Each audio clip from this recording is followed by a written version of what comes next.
كنقدم لكم واحد ديسير ايطالي سميتو التيراميسو. كنحتاجو فيه هاد البسكوي ديال السافوياردي، كيقول لي سافوياردي بالايطاليه، ما عرفتش نقولها بالمغربيه، ما عرفتش. المهم هاد البسكوي هذا، وهنايا هي النتيجه ديال التيراميسو كتكون بحال هكا. هو انا مرسوم. هنايا كنحتاجو المسكربوني كريمي. انا غادي نديرها الرابعه، حيت غندير هاد القالب الصغير. واللي بغى يكون تيراميسو كبير يدير القالب كبير. ها هو كنشد هاد المسكربوني وكنطلعو بالطراب الكهربائي مع السنيده باش نحليه. وهنايا نعصر القهوه العاديه، كنعصرها وكنعملها هنا باش عادي نفزق فيها هاد البسكوي باش يجي رطب. نفزق ونبدا نستف هنايا. وهاد نتوما معنا، نتوما غادي تشوفوا تشاهدوا.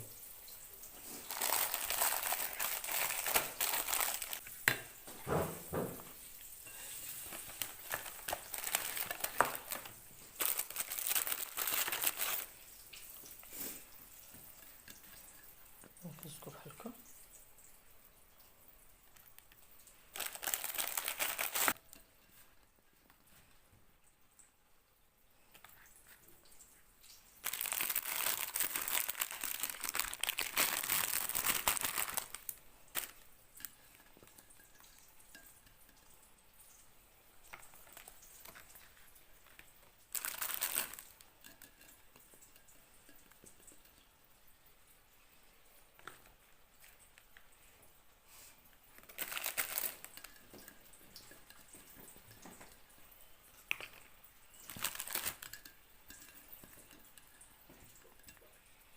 نتوما تعملوا الطبقات اللي تقدروا عليهم واللي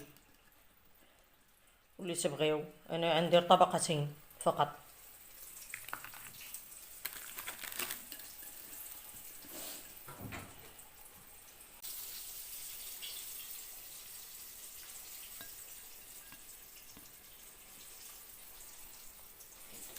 ومن بعد غادي نعمل فوقو مسكربوني هاد الكريمه.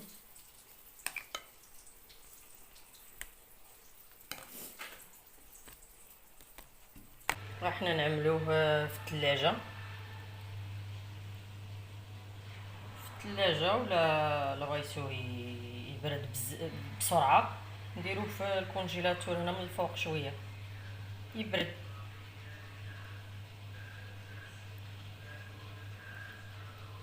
رجعنا لكم النتيجه النهائيه ديال التيراميسو هي هذه.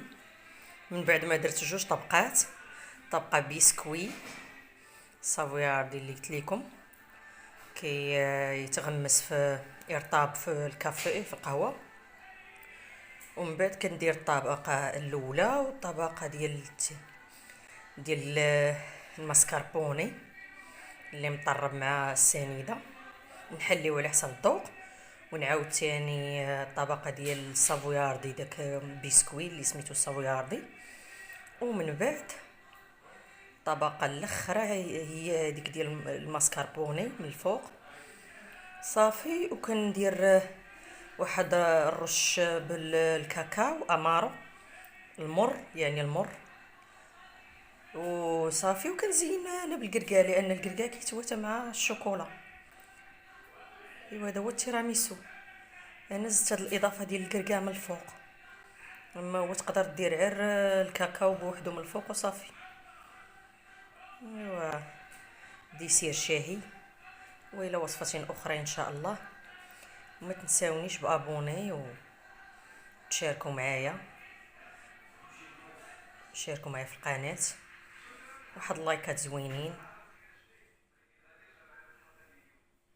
كنتمنى نكون خفيفه على قلوبكم، وكنتمنى نكون عن حسن الظن ديالكم.